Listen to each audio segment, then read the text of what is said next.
अगले 48 से 72 घंटे ईरान के लिए, अमेरिका के लिए, पूरे मिडिल ईस्ट के लिए एक तरीके से निर्णायक साबित होने वाले हैं। और सबसे बड़ी बात यह है कि अमेरिका जहां एक तरफ लगातार धमकी देने की कोशिश कर रहा है, लगातार धमकी सीधे शब्दों में डोनाल्ड ट्रंप की तरफ से दी जा रही है, और डोनाल्ड ट्रंप जहां पर यह कह रहे हैं कि मदद पहुंच रही है, जितने भी देशभक्त हैं ईरान के अंदर वो लगे रहें। जब अमेरिका की तरफ से सारी बातें कही जा रही हैं, ऐसे में अब ईरान की तरफ से पलटवार आया है और ईरान ने कहा है कि हमने पूरी तैयारी कर ली है।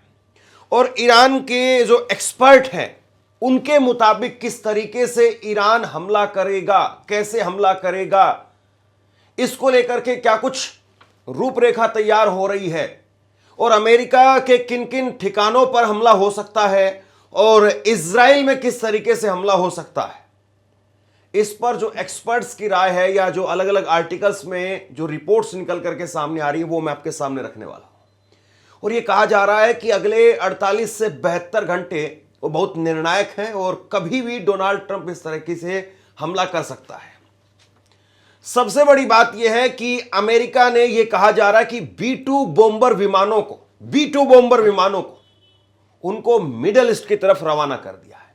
ये B-2 बॉम्बर विमान मिडल ईस्ट की तरफ रवाना हो रहे हैं। ये वही B-2 बॉम्बर विमान है जिन्होंने कुछ समय पहले ईरान के न्यूक्लियर ठिकानों के ऊपर जाकर के हमला किया था, वहां पर बम बरसाए थे। हालांकि उस वक्त में अमेरिका की तरफ से कहा गया था कि हमने उनके न्यूक्लियर ठिकानों को पूरी तरह से नष्ट कर दिया था, लेकिन ईरान ने कहा कि ऐसा कुछ नहीं हुआ है।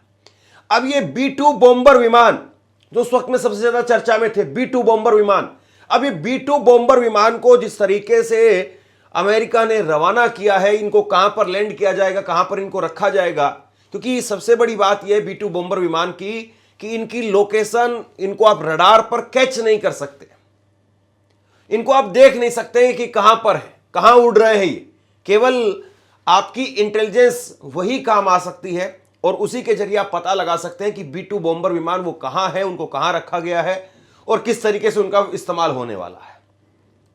तो B-2 बॉम्बर विमान का अमेरिका की तरफ से रवानगी करना मिडिल ईस्ट की तरफ, यह अपने आप में बहुत बड़ा मैसेज है कि अमेरिका कुछ न कुछ बड़ा करने के मूड में है, या फिर अमेरिका वाकई कोई बहुत बड़ी धमकी या कोई बहुत बड़ा, एक तरीके से आप ये कहिए कि ईरान को मैसेज देना चाहता है, इसीलिए इन विमान को भेजा गया है। लेकिन 3 बड़ी साइट्स तैयार की गई हैं, 3 बड़ी साइट्स तैयार की गई हैं ईरान पर हमला करने की। यह कहा जा रहा है मिडल ईरान पर, सेंट्रल ईरान पर और साउथ ईरान पर हमला करने की कोशिश हो रही है, और कहां कहां से कोशिश हो रही है इस पर भी हम बात करेंगे। लेकिन ईरान ने भी अपनी जो हाइपरसोनिक मिसाइल है, जिसके जरिए पिछली बार अमेरिका की नाक में दम कर दिया था, वो हाइपरसोनिक मिसाइल जिसके जरिए इजराइल की कमर तोड़ करके रख दी थी, इजराइल घुटने पर आ गया था और इजराइल को यह कहना पड़ा था कि यह जंग रोक दीजिए। वो हाइपरसोनिक मिसाइल जिसमें फतेह और खुर्रम, जो मिसाइलें साउंड की रफ्तार से भी कई गुना तेज चलती हैं, उन मिसाइल्स को भी ईरान वो अपने अलग अलग आइलैंड पर तैनात कर रहा है। एक तरीके से वॉच टावर का काम वहां से किया जाएगा, और अमेरिका कहां से हमला करेगा उसके मुताबिक उनको एक्टिव किया जाएगा।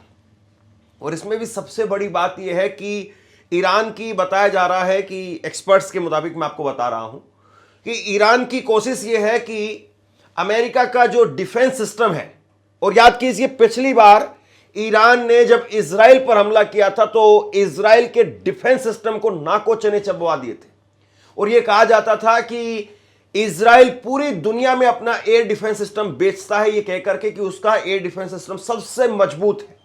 लेकिन ईरान ने एक तरीके से नाको चने चबवा दिए थे इजराइल के, और उसके एयर डिफेंस सिस्टम को तोड़ करके रख दिया था। दरअसल ईरान का जो है वो हमेशा से तरीका रहा है कि ईरान सबसे पहले कुछ ड्रोन्स को छोड़ता है, और ये भारी तादाद में ड्रोन होते हैं, और जब इतने बड़े झुंड में ड्रोन आते हैं तो चाहे वो इजराइल का डिफेंस सिस्टम हो या अमेरिका का या डिफेंस सिस्टम हो, वो उन ड्रोन्स को ही टारगेट करने में, डिफ्यूज करने में, उसी में लगा रहता है और उसी बीच में मिसाइल आ जाती है, हाइपरसोनिक मिसाइल आ जाती है। और मिसाइलों का जखीरा है ईरान के पास में। ये पिछली बार आपको याद होगा जब कई दिनों तक इजराइल के साथ में एक तरीके से वो युद्ध चला था, जंग चली थी। उस जंग में ईरान ने इतनी मिसाइलें मारी थी और उसके बावजूद उसका 10% हिस्सा ही केवल खर्च हो पाया था।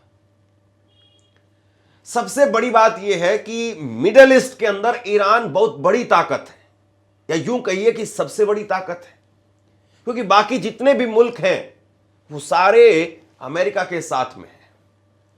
अब सबसे बड़ी ट्रंप की दिक्कत जो है वो यही है कि मिडल ईस्ट में जिस तरीके से उसने अलग अलग अपने एयरबेस बनाए, चाहे वो सऊदी में बनाए, कतर में, ओमान में, यूएई में, जितने भी एयरबेस बनाए, अब वो कंट्री, मिडल ईस्ट के अरब कंट्रीज, उनकी तरफ से भी एक प्रेशर है अमेरिका के ऊपर कि आप इसको टाल दीजिए, आप जो ये युद्ध करने की सोच रहे हैं इसको टाल दीजिए, क्योंकि अगर आप युद्ध करने के लिए जाएंगे तो जाहिर सी बात है फिर ईरान अमेरिका के उन एयरबेस पर भी हमला करेगा। ईरान की दो तरह से तैयारी बताई जा रही है। पहली तैयारी यह है कि वो इजराइल पर सीधा हमला कर सकता है। इजराइल और अमेरिका एक ही है। इजराइल पर हमला कर सकता है और इजराइल पर हमला करके अमेरिका की कमर तोड़ सकता है, और इजराइल पर हमला होगा तो अमेरिका पूरी तरह से इजराइल को बचाने में लग जाएगा।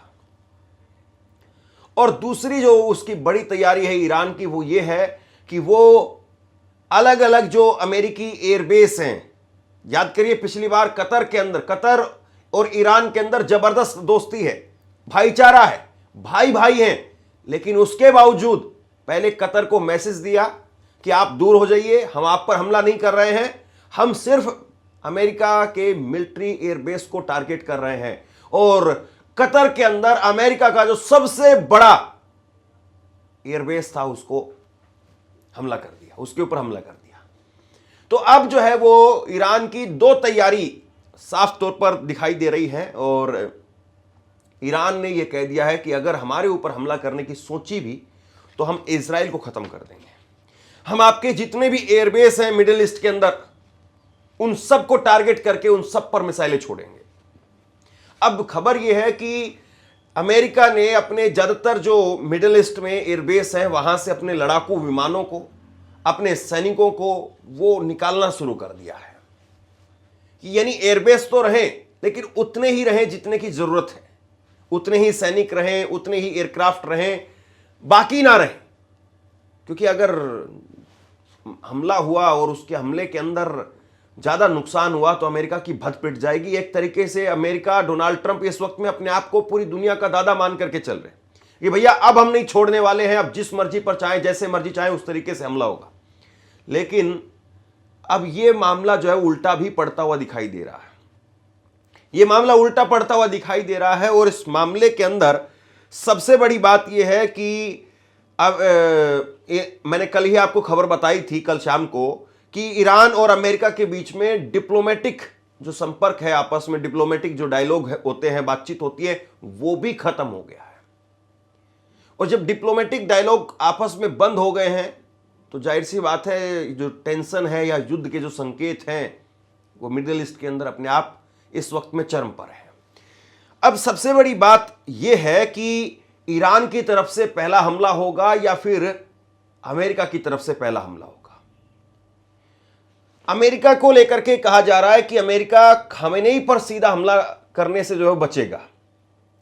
अमेरिका खामेनेई पर सीधा हमला ना करे, क्योंकि अमेरिका अगर खामेनेई के ऊपर सीधा हमला करता है तो एक तरीके से फिर एक तो अरब कंट्रीज के अंदर विरोध शुरू हो जाएगा अमेरिका का, और जितने भी अरब कंट्री हैं उनके लिए मुश्किल खड़ी हो जाएगी कि भैया किस तरीके से इसको संभालें। क्योंकि खामेनेई, अयतुल्ला अली खामेनेई ईरान के सुप्रीम लीडर, वो न केवल सिया के धर्मगुरु हैं बल्कि करोड़ों करोड़ों सुन्नी वो भी उनको मानते हैं। क्योंकि जिस तरीके से उन्होंने अमेरिका और फिलिस्तीन के मुद्दे पर स्टैंड लिया, उसकी वजह से सुन्नी भी उनको मानते हैं, सिया भी मानते हैं। और यही जो है वो अरब कंट्रीज में अमेरिका के सामने सबसे बड़ी चुनौती है कि आप अगर खामेनेई को डायरेक्ट उन पर हमला करेंगे, उनको डायरेक्ट उठाने की कोशिश करेंगे, जैसे आपने वेनेजुएला के साथ में किया, तो फिर उसके बाद में जो है वो अरब कंट्रीज में अमेरिका का और अमेरिका के सैनिकों का वो रहना मुश्किल हो सकता है, क्योंकि फिर वहां से भी खामेनेई के एक तरीके से आप ये कहिए कि दीवाने वो वहां पर भी टेंशन पैदा कर देंगे। तो अमेरिका का प्लान ये बताया जा रहा है कि अमेरिका खामेनेई पर हमला ना करके अमेरिका वो ईरान की आर्मी पर हमला कर सकता है, क्योंकि आर्मी पर अगर हमला किया तो एक तरीके से खामेनेई की कमर तोड़ने की काम होगा। यानी ईरान की जो पावर है, ईरान की जो स्ट्रेंथ है, ताकत है, वो वहां की आर्मी है, और अगर आर्मी पर हमला कर दिया तो फिर इसका मतलब यह है कि अमेरिका काफी हद तक ईरान को तोड़ने में कामयाब हो जाएगा। और अगर खामेनेई पर हमला किया, खामेनेई को उठा करके ले गए और आर्मी ज्यों की त्यों रही, यानी उसकी जो ताकत है वो ताकत ज्यों की त्यों रही, तो फिर वो ताकत तो है ही, और दूसरा उसमें एक इमोशनल कनेक्ट और आ जाएगा। और उसके बाद में कोई भी आदमी जब वो उसके पास में हथियार भी हो और उसके साथ में इमोशन भी हो, उसको आप कंट्रोल नहीं कर सकते। खामेनेई को अगर आप पकड़ करके ले जाते हैं, खामेनेई को उठा करके ले जाते हैं, हालांकि इस बात की संभावना नहीं है, जितने भी एक्सपर्ट हैं वो ये कह रहे हैं कि खामेनेई तक अमेरिका पहुंच भी नहीं पाएगा। उस खामेनेई का पता लगाना वो भी बहुत मुश्किल काम है अमेरिका के लिए। लेकिन बाई चांस अगर मान लीजिए कि अमेरिका किसी तरीके से डिटेक्ट कर लेता है खामेनेई को, तो खामेनेई को अगर हाथ भी लगाया, टच भी किया, तो फिर उसके बाद में ईरान की जो पावर है, ईरान की जो फोर्स है, वो ऐसा धावा बोलेगी कि अमेरिका के पसीने छूट जाएंगे। और दूसरी बड़ी बात यह है कि अमेरिका वो बुरी तरह से फंसा हुआ है, और अमेरिका वो ये भी सोच रहा है, नाप तोल करके देख रहा है, इस वक्त में मेजरमेंट कर रहा है, अपने आप को नाप रहा है कि कहीं ऐसा तो नहीं है कि हम इस युद्ध के अंदर कूद जाएं और फिर बाद में ना अरब कंट्रीज की तरफ से वो सपोर्ट हमें मिले। हालांकि अमेरिका तो चाहता है कि अरब कंट्री वो भी ईरान पर धावा बोले। और देखिए 3 अलग अलग जो है वो साइट्स बताई जा रही हैं। नॉर्थ ईरान पर अमेरिका हमला कर सकता है। अमेरिका के बेस, जो अलग अलग बेस हैं उसके जरिए, जो मिडिल ईस्ट के अंदर हैं, उन बेस के जरिए ईरान पर जो है वो नॉर्थ ईरान पर हमला कर सकता है। इसके बाद में सेंट्रल ईरान पर इजराइल के जरिए हमला करवा सकता है, और जहां से इजराइल से एयरक्राफ्ट वगैरह जो है वो भेज करके वहां पर डायरेक्ट हमला हो सकता है। साउथ ईरान के अंदर ये कहा जा रहा है कि हमला करवाने के लिए अमेरिका ने अपने जंगी जहाजी बेड़े को तैनात कर दिया है, एयरक्राफ्ट कैरियर को तैनात कर दिया है, और उस एयरक्राफ्ट कैरियर से ही वहीं से एयरक्राफ्ट जो है वो लॉन्च किए जाएंगे। और आपको याद होगा जब पिछली बार हमला हुआ था, जब B-2 बॉम्बर विमान आए थे, उस वक्त में भी टॉप होग मिसाइलें थी और उसके जरिए न्यूक्लियर फैसिलिटी पर हमला करवाया गया था। यानी एक तरीके से आप देखिए कि तैयारी अमेरिका की भी है, और अमेरिका ज्यादा तैयारी कर रहा है, क्योंकि अमेरिका को पता है कि अगर हमने सबसे बड़े पावर पर, क्योंकि मिडिल ईस्ट की सबसे बड़ी पावर है ईरान। आप सऊदी अरब को देखिए या टर्की को देखिए, यहां तक कि अगर आप पूरी दुनिया की अगर बात करें तो सऊदी अरब, टर्की, पाकिस्तान, इन सबको छोड़ दें, लेकिन ईरान जो है सबसे बड़ी ताकत है। ईरान सबसे बड़ी ताकत है। अगर दुनिया में फोर्सेस के मामले में भी अगर आप बात करें तो चीन, अमेरिका, रूस, इंडिया, इसके बाद में जो है ईरान 7वें-8वें नंबर के आसपास जो है पहुंचता है। यानी ऐसा नहीं है कि आप ईरान को उठाएंगे और मूंगफली की तरीके से ऐसे करेंगे और फोड़ करके खा जाएंगे। ईरान इतना आसान नहीं है। ईरान को काबू में करना, खामेनेई को काबू में करना और अमेरिका की वहां पर फतेह करना इतना आसान काम नहीं है। वेनेजुएला की स्थिति अलग थी, ईरान की स्थिति अलग है। और ईरान में खामेनेई का जो स्ट्रक्चर है या उनकी जो मिसाइल्स हैं वो कहीं ना कहीं बहुत भारी पड़ रही हैं या बहुत भारी पड़ेंगी, ये भी कहा जा रहा है। तो ऐसे में ये भी संभव है कि अमेरिका इसी तरीके से धमकी देता रहे और अमेरिका कोशिश करे कि जितने भी यूरोपियन कंट्रीज हैं उनके जरिए, ऑस्ट्रेलिया के जरिए, जर्मनी के जरिए वो कोशिश करवाए कि किसी तरीके से वो भी ईरान के ऊपर प्रेशर क्रिएट करें। क्योंकि अमेरिका वो इस बात को लेकर के आशंकित है, उसको इस बात का डर है कि अगर वो युद्ध में गया तो कहीं ऐसा ना हो कि वो अलग थलग युद्ध में पड़ा रहे।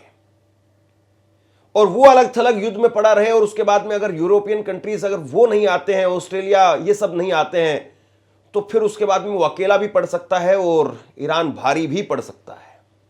देखिए, वैसे कागज पर अगर आप कहें कि नहीं, कागज पर 1000% अमेरिका भारी पड़ता हुआ दिखाई देता है, लेकिन जैसे मैंने कहा ना कि अगर जज्बात और हथियार दोनों अगर एक साथ मिल जाते हैं, दोनों का मेल हो जाता है, फिर अमेरिका के लिए बहुत बड़ी मुश्किल जो है खड़ी हो जाती है।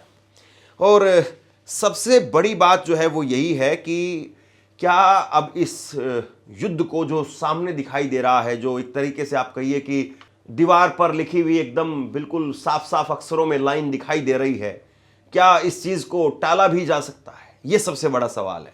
आपसे कुछ कहना चाहता हूं, आज के वक्त में पत्रकारिता करना कितना मुश्किल काम है, लेकिन अगर ऐसे में भी कोई आपकी खबर दिखा रहा है, कोई आपके मुद्दे पर बात कर रहा है, तो आपको भी उसका साथ देना चाहिए।